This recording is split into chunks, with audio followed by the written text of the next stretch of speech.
Bienvenue dans cette nouvelle analyse approfondie. Aujourd'hui, on se penche sur un sujet important. Le trouble obsessionnel compulsif, le fameux TOC. On s'appuie sur un rapport assez détaillé qu'on a pu consulter, et c'est un trouble qui touche pas mal de monde, à peu près 2% de la population d'après ce rapport, et qui peut être vraiment, vraiment invalidant. Il commence souvent assez jeune, avant 25 ans, et même parfois dès l'enfance. Oui, c'est ça. Et ce qui définit le TOC, au fond, c'est vraiment cette association particulière entre des obsessions et des compulsions.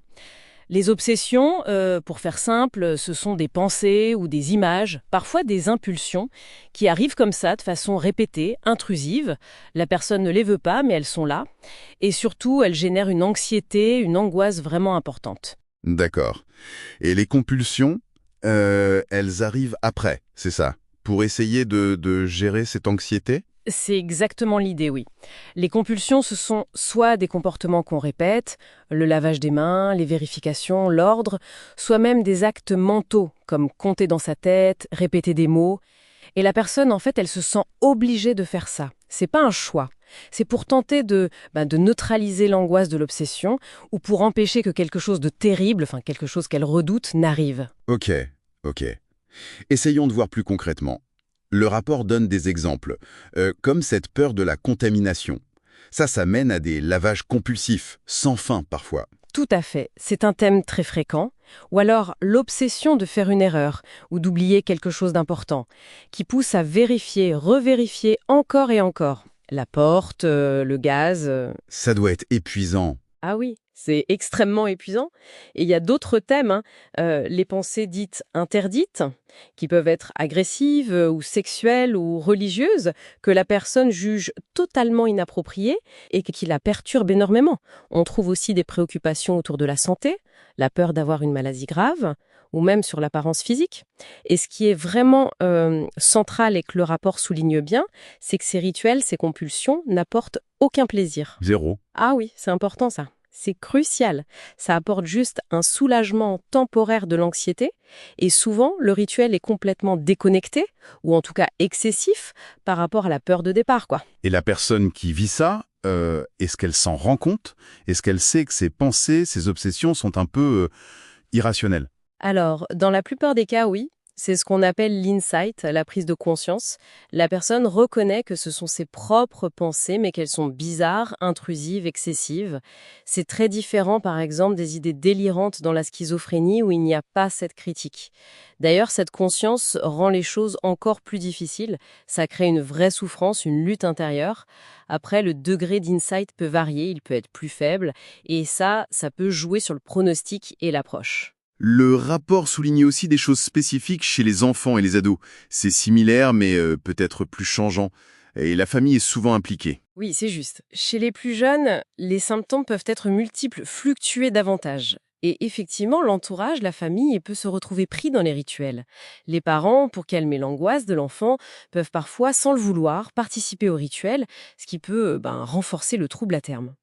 L'insight est aussi souvent moins bon chez les enfants. Et pour le diagnostic, alors, qu'est-ce qui fait qu'on parle de TOC et pas juste d'une manie ou d'une grosse inquiétude? Alors, le critère clé, au-delà des symptômes eux-mêmes, c'est vraiment l'impact. Le rapport insiste là-dessus. Il faut que les obsessions ou les compulsions prennent beaucoup de temps. On parle de plus d'1 heure par jour, au minimum. Et il faut aussi que ça cause une détresse significative ou que ça perturbe vraiment le fonctionnement quotidien, l'école, le boulot, les amis, la vie de famille. Ce critère de l'impact, c'est ça qui permet de distinguer? Exactement. Ça aide à différencier le TOC de, par exemple, l'anxiété généralisée, où les inquiétudes sont souvent plus ancrées dans des problèmes réels, même si elles sont excessives. Il faut aussi le distinguer de la dépression, même si les deux peuvent coexister, attention, et d'un autre trouble qui ressemble un peu par le nom, le trouble de la personnalité obsessionnelle compulsive. Mais là, c'est plus un trait de caractère rigide, un besoin de contrôle, de perfectionnisme, sans les obsessions et compulsions fluctuantes et angoissantes du TOC. C'est différent. Bon, alors, face à tout ça, qu'est-ce qu'on peut faire? Quelles sont les pistes de prise en charge que le rapport met en avant? L'approche qui est recommandée, c'est une approche multimodale. D'abord, il y a tout un travail d'éducation thérapeutique. C'est essentiel d'expliquer ce que c'est le TOC, de déculpabiliser la personne. Et aussi, très important, expliquer à l'entourage pourquoi il ne faut pas rentrer dans le jeu des rituels. C'est vraiment fondamental pour casser le cycle. Ensuite, la psychothérapie qui a le plus de preuves d'efficacité, c'est la thérapie comportementale et cognitive, la TCC. Et plus particulièrement, une technique qui s'appelle l'exposition avec prévention de la réponse, ou EPR. Exposition avec prévention de la réponse, EPR. L'idée, c'est d'exposer la personne à ce qui lui fait peur, mais sans la laisser faire sa compulsion habituelle. C'est précisément ça. On aide la personne très progressivement à s'exposer aux situations, aux pensées, aux objets qui déclenchent l'obsession et l'anxiété. Et en même temps, on la guide, on la soutient pour qu'elle résiste à l'envie de faire son rituel. Le but, c'est qu'elle apprenne à tolérer l'anxiété qui finit par redescendre toute seule et qu'elle constate que la catastrophe qu'elle craignait ne se produit pas. C'est un vrai réapprentissage. D'accord. Et côté médicaments, le rapport mentionne quelque chose? Oui, le traitement pharmacologique de référence, ce sont les antidépresseurs de la classe des ISRS, les inhibiteurs sélectifs de la recapture de la sérotonine. Ce sont les médicaments de fond les plus étudiés et validés pour le TOC. Et il y avait une particularité, je crois, sur leur utilisation dans le TOC. Exactement. C'est un point important que le rapport note. Pour être efficace dans le TOC, les ISRS nécessitent souvent des doses plus élevées que celles qu'on utilise pour traiter une dépression classique. Et aussi, le délai d'action est plus long. Il faut parfois attendre 6, 8, voire 12 semaines avant de voir une réelle amélioration. C'est long, et il faut le savoir pour ne pas se décourager. Les anxiolytiques type benzodiazépine peuvent soulager ponctuellement une grosse crise d'angoisse, mais ils ne traitent pas le fond du problème et surtout, il y a un risque de dépendance, donc on évite sur le long terme. Ok, donc si on résume, le TOC, c'est ce cercle vicieux, obsessions qui font monter l'anxiété et compulsion pour essayer de la faire baisser, mais ça ne marche qu'un temps. Ça commence souvent tôt, ça pèse lourd sur le quotidien. C'est tout à fait ça. Et donc, un diagnostic précis est important. La prise en charge, elle combine idéalement l'information pour la personne et l'entourage, la psychothérapie TCCPR comme traitement de choix, et souvent les ISRS, mais en connaissant bien leur spécificité d'utilisation pour le TOC.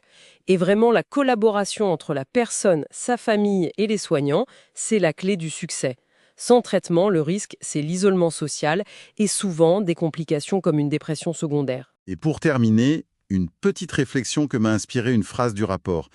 Il mentionne une vulnérabilité génétique, des histoires de sérotonine, de dopamine, mais il dit aussi que les facteurs environnementaux qui pourraient jouer un rôle sont, je cite, extrêmement mal connus. Ça pose question, non? Quels pourraient être ces facteurs de l'environnement qui interagissent avec la génétique pour déclencher ou moduler le TOC? C'est peut-être une piste intéressante pour la recherche.